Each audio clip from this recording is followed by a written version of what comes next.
మరోసారి వరుణుడు వణికిస్తున్నాడు. రాష్ట్ర వ్యాప్తంగా దంచి కొడుతున్న భారీ వర్షాలతో జనజీవనం పూర్తిగా అస్తవ్యస్తమైంది. మరో 3 రోజుల పాటు ఇదే పరిస్థితి ఉంటుందని వాతావరణ శాఖ హెచ్చరిస్తోంది. ముఖ్యంగా 5 జిల్లాలకు రెడ్ అలర్ట్ జారీ చేయగా ఆయా జిల్లాల్లో పాఠశాలలకు సెలవులు ప్రకటించారు అధికారులు. మరోవైపు మహానగరమైన హైదరాబాద్లోనూ ముసురు వాన దంచి కొడుతోంది. ఆఫీసులు, స్కూళ్లకు వెళ్లేవారు తీవ్ర ఇబ్బందులు పడుతున్నారు. ఉత్తర మరియు వాయువ్య తెలంగాణ జిల్లాలను భారీ వర్షాలు ముంచెత్తుతున్నాయి. బంగాళాఖాతంలో ఏర్పడిన అల్పపీడన ప్రభావంతో రాష్ట్రంలో విస్తారంగా వర్షాలు కురుస్తున్నాయి. ముఖ్యంగా వాతావరణ శాఖ హెచ్చరికల నేపథ్యంలో ప్రభుత్వం యంత్రాంగాన్ని అప్రమత్తం చేసింది. రాష్ట్రంలోని 5 జిల్లాలకు అత్యంత ప్రమాదకరమైన రెడ్ అలర్ట్ జారీ చేశారు. ఈ 5 జిల్లాల్లో వర్షాల తీవ్రత ఎక్కువగా ఉండే అవకాశం ఉండడంతో ముందు జాగ్రత్త చర్యగా అధికార యంత్రాంగం అప్రమత్తమైంది. లోతట్టు ప్రాంతాల ప్రజలను సురక్షిత ప్రాంతాలకు తరలించేందుకు ఏర్పాట్లు చేస్తున్నారు. ప్రాజెక్టులు, జలాశయాలకు భారీగా వరద నీరు వచ్చి చేరుతుండటంతో అధికారుల కంటిపై కునుకు లేకుండా పోయింది. భారీ వర్షాల నేపథ్యంలో విద్యార్థుల భద్రతను దృష్టిలో ఉంచుకొని ప్రభుత్వం కీలక నిర్ణయం తీసుకుంది. రెడ్ అలర్ట్ జారీ చేసిన జిల్లాలో స్కూళ్లకు సెలవులు ప్రకటిస్తూ కలెక్టర్లు ఉత్తర్వులు జారీ చేశారు. జగిత్యాల జిల్లాలో భారీ వర్షాల కారణంగా విద్యా సంస్థలకు సెలవు ప్రకటించారు.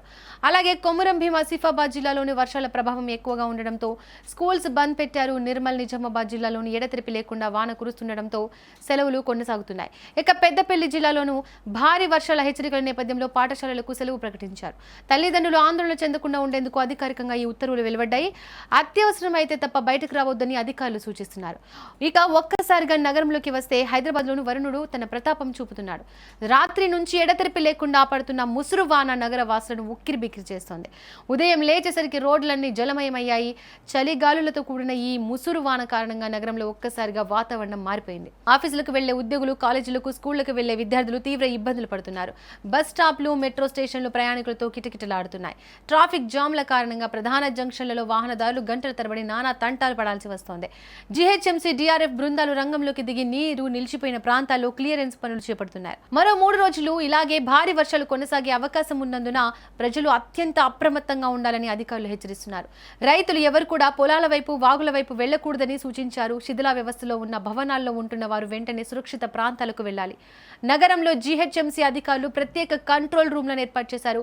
ఎమర్జెన్సీ సహాయం కోసం ప్రజలు జీహెచ్ఎంసీ టోల్ ఫ్రీ నంబర్లను సంప్రదించవచ్చు. మొత్తానికి తెలంగాణ అంతటా వర్షాలు బీభత్సం సృష్టిస్తున్నాయి. ఎక్కడ ఎలాంటి ప్రాణ నష్టం జరగకుండా ప్రభుత్వం అధికారులు అయితే తగిన చర్యలు తీసుకుంటున్నప్పటికీ ప్రజల సహకారం కూడా చాలా ముఖ్యమంటూ అధికారులు భావిస్తున్నారు.